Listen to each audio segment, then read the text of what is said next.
Setelah pada video sebelumnya dijelaskan mengenai kronologi perjalanan ibadah haji gelombang 1, di video kali ini akan dijelaskan mengenai kronologi perjalanan haji gelombang kedua. Jika calon jemaah haji KBIHU Al-Madinah termasuk ke dalam keberangkatan haji gelombang 2, maka rangkaian perjalanan hajinya adalah 1. Menjalankan sholat sunat safar. Sebelum pergi ke acara pelepasan di kabupaten, calon jamaah haji hendaknya melaksanakan sholat sunat safar.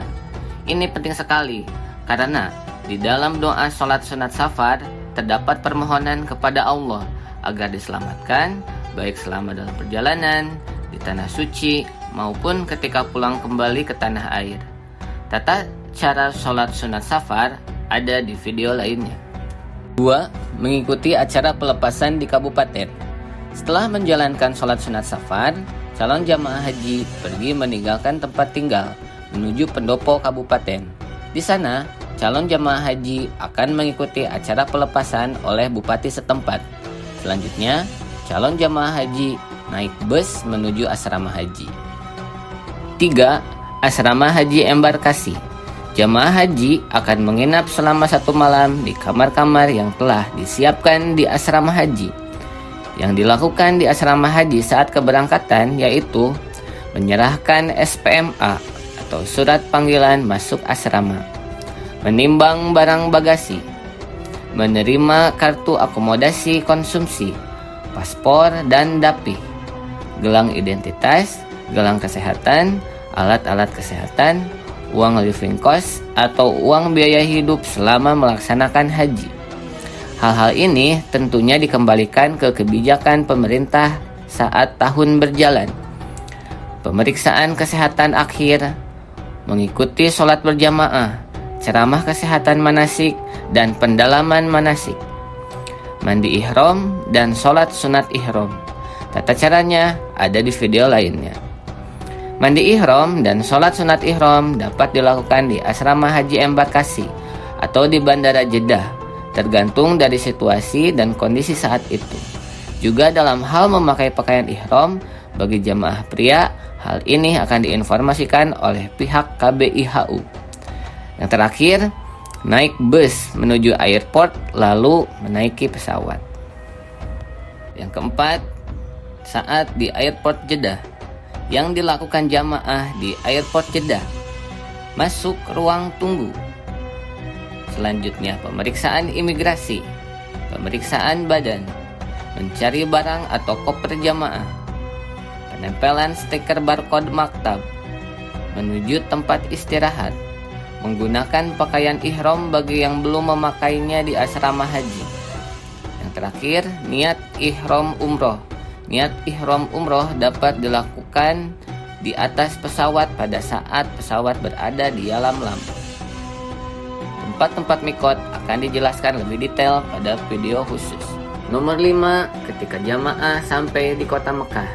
Yang dilakukan jamaah di kota Mekah: menempati maktab atau pemondokan yang telah disediakan.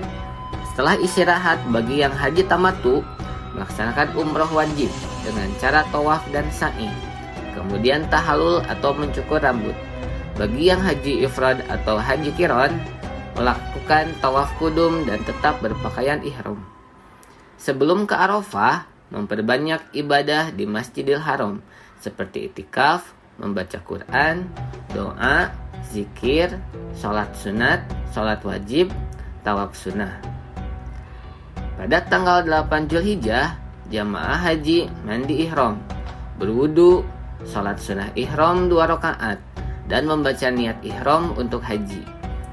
Tata cara niat mandi ihram dan sholat ihram ada pada video lainnya. Kemudian naik ke bus dan berangkat menuju Arafah. Nomor 6, ketika jamaah berada di Arafah, yang dilakukan adalah menempati kemah masing-masing yang telah disediakan oleh maktab. Menggunakan kesempatan malam untuk beristirahat demi persiapan wukuf esok hari. Wukuf tanggal 9 Zulhijjah dimulai setelah tergelincir matahari atau di waktu zuhur sampai waktu maghrib. Selama wukuf, Jamaah mendengarkan khutbah wukuf, sholat zuhur dan asar jamak takdim qashar, berzikir, berdoa, bermunajat, dan lain-lain. Setelah maghrib, jamaah bersiap-siap naik bus menuju Musdalifah. Nomor 7, saat berada di Musdalifah yang dilakukan jamaah adalah berhenti sebentar untuk mabit hingga tengah malam, berdoa dan mengambil kerikil untuk melontar jumroh sebanyak 49 kerikil bagi jamaah yang memilih nafar awal, atau 70 kerikil bagi jamaah yang memilih nafar sani. Naik bus menuju Mina.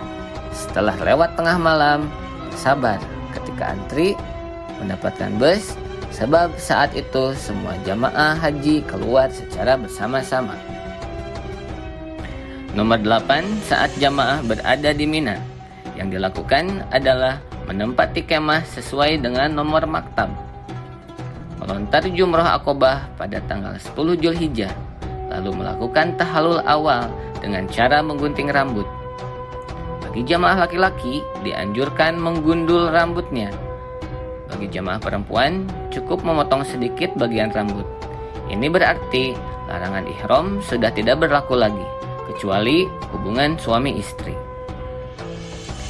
Melontar jumroh ula, wusto, dan akobah pada tanggal 11, 12, 13 Zulhijjah. Bagi yang nafar awal, tanggal 12 Zulhijjah, sebelum waktu maghrib harus sudah meninggalkan Mina. Sedangkan bagi yang nafar sani, meninggalkan Mina pada tanggal 13 Zulhijjah. Bagi jemaah wanita yang masih subur, yang dikhawatirkan akan haid dalam waktu dekat, sedangkan kepulangan ke tanah air semakin dekat, dianjurkan setelah melontar jumrah akobah pada tanggal 10 Zulhijjah untuk kembali ke Makkah melaksanakan tawaf ifadah, dan harus kembali ke Mina pada hari yang sama sebelum waktu maghrib. Nomor 9, yang dilakukan jamaah ketika kembali ke Mekah, yaitu melakukan tawaf ifadah, sholat sunat tawaf, sa'i, dan tahallul sani. Ini berarti seluruh rangkaian haji telah usai dan semua larangan ihram sudah tidak berlaku lagi. Menjelang menuju ke Madinah, jamaah melakukan tawaf wada atau tawaf perpisahan, mengemasi barang-barang, lalu berangkat menuju kota Madinah. Nomor 10, saat jamaah sampai di kota Madinah, yang dilakukan adalah menempati pemondokan yang telah disediakan oleh pemerintah Indonesia, melakukan ziarah ke makam Rasulullah Shallallahu Alaihi Wasallam. Dan konsentrasi jamaah ketika berada di kota Madinah adalah melaksanakan sholat arba'in atau sholat 40 waktu tanpa terputus. Sesungguhnya arba'in adalah salah satu proses pelatihan jiwa agar ketika kembali ke tanah air menjadi orang yang rajin dalam menjalankan sholat berjamaah. Jadi arba'in identik dengan pelajaran sholat berjamaah. Mengunjungi tempat-tempat bersejarah seperti Jabal Uhud, Makam Baqi, Masjid Quba, atau lainnya disesuaikan dengan situasi dan kondisi saat itu. Berkemas untuk pulang ke tanah air. Nomor 11, yang dilakukan jamaah di airport Madinah sebelum pulang, menempati ruang yang telah ditentukan masing-masing kloter di bandara, istirahat, menunggu waktu keberangkatan dan pemeriksaan paspor oleh imigrasi, berangkat ke tanah air menuju asrama haji embarkasi, lalu menuju pendopo bupati untuk penyerahan koper ke jamaah masing-masing dengan menggunakan bus. Demikianlah kronologi perjalanan ibadah haji gelombang 2.